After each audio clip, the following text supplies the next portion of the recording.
Hello and welcome back to Cracking the Cryptic, and we're just a few days away from posting the solution video to Everything Rogan is on Fire by Demono on Patreon, where Demono has recorded his own video explaining the solving of that puzzle.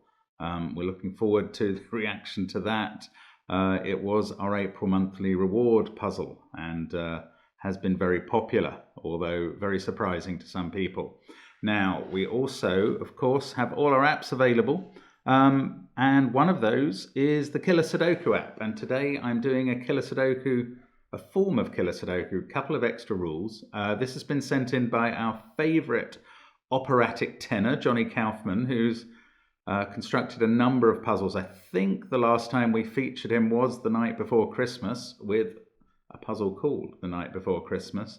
Anyway, this one is called a disjointed killer because it is making use of the rule set called disjoint subset. Now, under this, each digit appears in every possible position within a 3x3 box. Now, what does that mean? That means that you have to consider each position within a 3x3 box. So, for instance, I'm highlighting the top left there of all the 3x3 boxes, and that effectively has to be a set of the numbers 1 to 9, because each digit only appears once, but always once, but only once, in the top left, in the top middle of a box, etc. Only once in the middle of a box.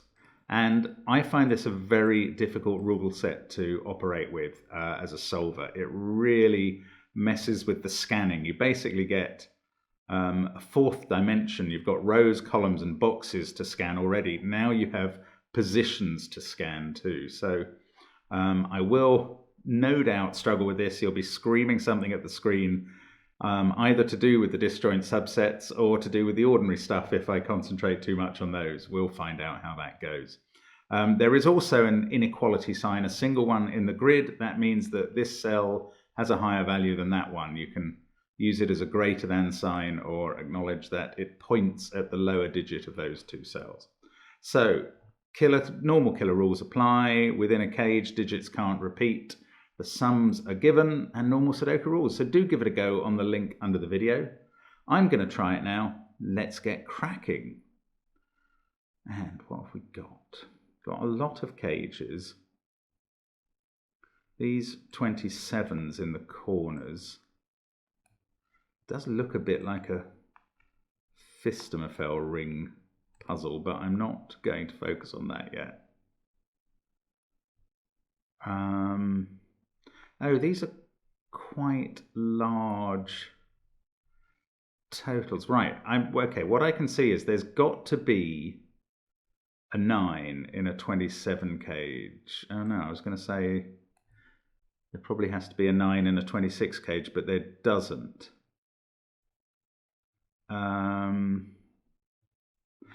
Look, yes, these totals are all the same. 22 and 5, 22 and 5, 22 and 5, 7 and 20. So they always add up to 27. These other three cells always add up to 18. I'm just going to colour those. Each run of 3 there adds up to 18. I don't quite know what that means. Feels interesting. What do we get? Right, okay. There's 26s in opposite corners. There's 27 in opposite corners. Right, 27 plus 27 there plus 26 there is 80. That means these 4 cells add up to 10. Same at the top, because this is all symmetrical. 27 plus 27 is 54, plus 26 is 80. These add up to 10. Now, they didn't have to be different for one set, because you could have had a repeated digit. But we do know that in these columns, for these cells to add up to 20, they must be the set of 1, 2, 3, 4. Yeah, I get it. And look, this is going to be the same coming down. 26, 27, and 27. Again, that's 80, 27, 27, and 26. Same again. So these blue cells again add up to 10 in each group of 4. So again, we have 1, 2, 3, 4. So we know where all the low numbers are in these corner boxes. And look, now these runs of 3, they're perfect. 1, 2, 3, 4 are gone in each of those columns and rows. The next 3 digits, 5, 6, and 7, add up to 18. So all of these cells are runs of 5, 6, 7. And we really are flying now. So let's, I could use the Fistemafel ring and deduce that there are 4, 5, 6s, and 7s in the corners, but I don't think it really matters, and I don't want to have to explain it if I don't have to. Right, now we've got 8s and 9s in these corners. Oops, missed one. In these sort of corners of the cages and so on, the intersections of these rows and columns. And 22 cages always need a 9. So the 8s go in the other corners. There's no cage here, but 9, if it doesn't have an 8 in, that goes with 7 and 6 in both cases. The 8 also goes with 7 and 6, actually, to make 21. So we can place 5 there, 5 there. Oh, that's not a 5, so 5 there. That's not a 5, so 5 there. And this beautiful symmetry is carrying us around the grid now. And we've got quite a bit done suddenly. Hang on one sec. Sorry about that. Right, we've got these 9s in and 8s in the corners. 8, 7, 6. So I guess we know that these 26s are 5, 6, 7, 8s. These 27s in the corners are 5, 6, 7, 9s. Oh, and I better remember the disjoint subset rule, otherwise we will probably fail to make progress. So let's actually have a look. We've got a 9 in the bottom right and a 9 in the top left. That doesn't do anything to anything we've pencil marked. How about these 5s? Yes, that 5 can come out of those positions because there's already a bottom middle 5. That 5 can come out of there. This 5 middle left comes out of those 2. Does that mean this has to be a 5? No. Yes, it does. The only place a 5 can go in column 1 now is here.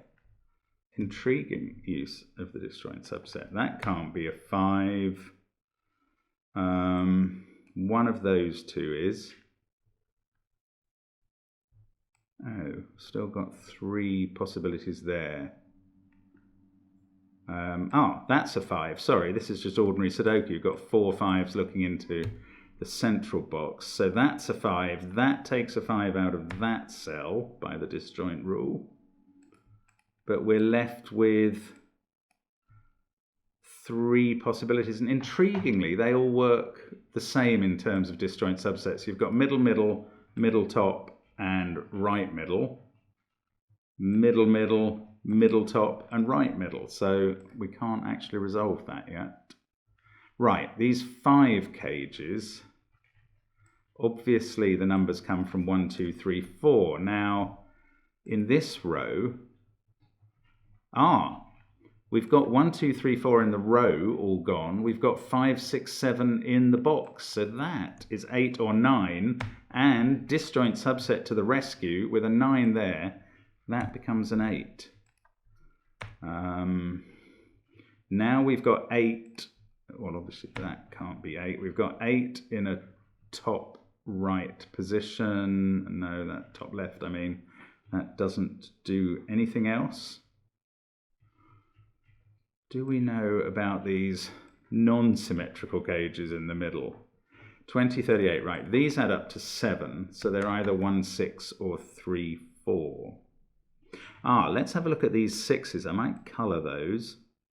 Purple, that's green, then that's in the same cage, that's purple, that's green, that's in the same cage, that's purple, that's green, that's in the same cage, that's purple, that's green. Now, these can't be 6s. They see both purple and green, and those can't. And this can't. Oh, look, and that can't. That's beautiful. Because of the position of that green and purple, that can't be a 6. That purple and green means that one can't. So it's not a 6-1 pair. it's a 3-4 pair. That's really elegant. So the purple 6 or 7 has to now go here. The green one, presumably, yes, has to go here. And 5. 1 of 1, 2, I think in this 18 total, we can have 1 of 9 or 8. Do we know which? This can't be 8 or 9, because it sees that 8 and that 9 by the disjoint subset. So this must be 1 of 8 or 9.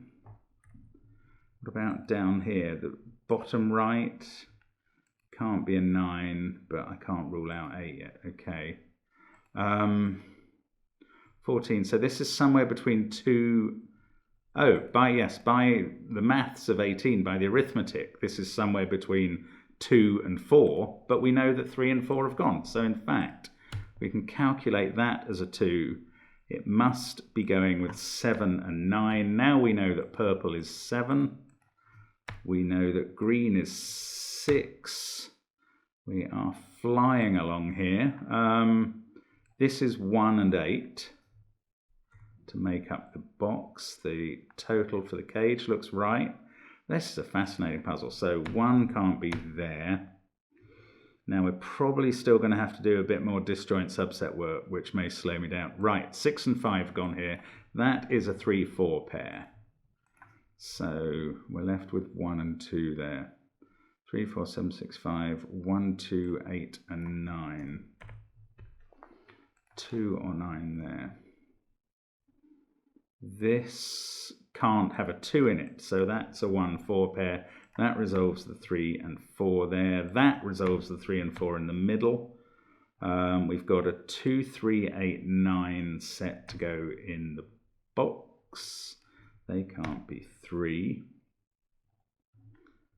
What else do we get? Oh, am I missing something else? 5 still not resolved. 8s, actually, these, I put 8 in all, and 9 in all of those cells, but some of them will be ruled out, presumably by the disjoint subset. No, maybe not yet. Oh, that's surprising. Right, I'm probably missing a quick way to progress here, but let's just take it carefully. That can't be a 5 anymore. Right, we've got a 6 in the top left. Look, yes, that fixes this cell. That makes that a 7, thanks to the disjoint rule. That can't be 7, nor can those. We've got a 7 in the bottom left. No, that's not useful. Maybe keep looking at the 6s. 6 in the right middle. That takes 6 out of those 2 cells. 6 in the bottom middle, that takes 6 out of those 2. 6 in the top left, no.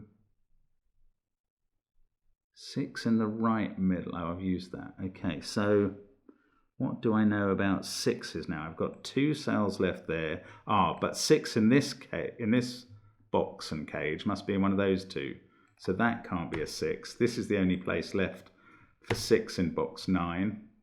That gives me a 6 there. The inequality sign comes into its own. Suddenly that box is full. This is a 6. This is an 8. That box is full. That can't be 6. We've got a 7-9 pair, so 6 in there.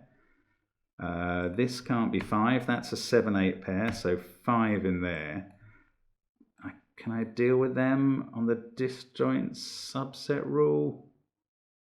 Can't see it if I can. But 7-8 pair there, so they can't have an 8. These can't have a 9. Just ordinary Sudoku is probably more my friend at this point. 1, 2, 8, triple, 9 goes in there. This must be 9 over here. That can't be. And this is good progress now. So 9 somewhere here. I don't know which one. That can still, in fact, I need a 9 in one of, left middle, it could be there. Sorry, this is probably resolved by disjoint subset. 9 in the bottom left, 9 in the bottom right, so, and 9 in the middle won't go because of that. So it has to be here for that box and here for that one. And that's all the 9s done. So 17, these obviously add up to 5. That can't be a 3 because of the middle cell, nor can that. Oh, am I going to have to go disjoint searching again? 3, no, that's not a lot of use. 4 in the bottom left means that one can't be a 4, but that's all. How do we unravel the rest? 1, 2 or 4 there. 1 or 3 there only. So in fact, since these add up to 5, that one can't be a 1 now. 5, 1, 8, 9, 7, 6. So that can't be a 1 because of that pair. And this is just a useless quadruple at the moment. Unless, is there a disjoint thing going on? There's a disjoint thing. 9 in a central cell. So that, and indeed 9 in that cell, sorry. 7, 9, 7, 8. Now we've still got some 8s on the right hand side. Oh, an 8 in the middle. 8 can't be in the central middle, so that's not an 8. 8 can't be in the bottom left, so that's not an 8. And this isn't an 8 because that 1 8 pair is looking at it. So 8 down here goes in the bottom middle. Now that can't be an 8 by the disjoint rule. 8 there, which was resolved by the row anyway. One of those is a 3. I don't think I've got information about that. This is 1 or 3, so that's 2 or 4. Same sort of set as up here.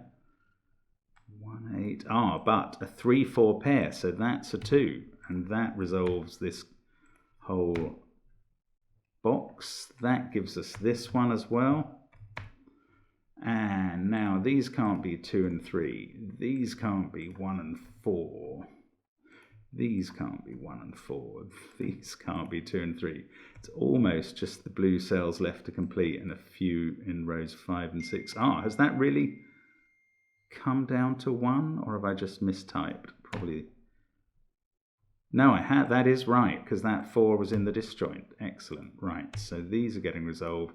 That fixes the 1, 4 at the top as well. Got a 2, 3 pair there. These can't be 1 in this box now. So 4 must be one of those. That can't be 4. And in fact, a 1, 2 pair looking at that. Right, so I think we can get this done without any more use of the disjoints, thank goodness. Because as you've seen, I'm not desperately quick at those. That's a 3 because of the 2 in the row. 2, 4 pair there. That's now a 2. We've got a 1, 3 pair there. 4, 6, 7, 3, 5, 9. 1, 3, 2, 4. Maybe I need the disjoints one more time. Oh no, those 8s. Right, bottom middle. No. Top middle. Oh, what am I missing here? Or is it just ordinary Sudoku at this point?